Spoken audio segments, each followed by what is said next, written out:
Oh, I've got an interesting one today. Let me start off here showing you the very tip top of this redwood tree. And let's back up. Let's go and show you the tree. This tree has been topped in the past, and the power company has done a number on it. It has the high voltage primaries as well as secondaries growing really close to it. So it's a sketchy job. The base of this tree is enormous. I'm guessing it's about 7 feet across at the base, and it has been cut back so many times that the new growth is exploding in these little witch's brooms of additional weight.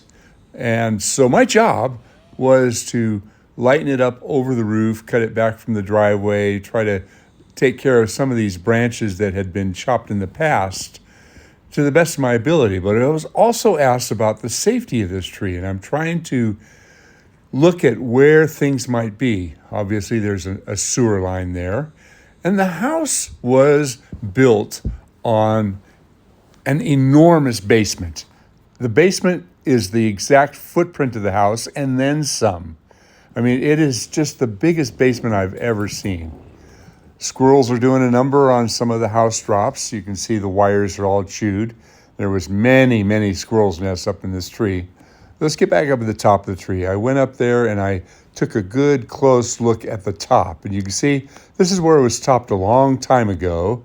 And a few years ago, the secondary top, not this one, but the one to the right of this, the secondary top right here had grown up and died. So I went up there with my buddy Jeff, and the two of us took it down. That was about 5 years ago.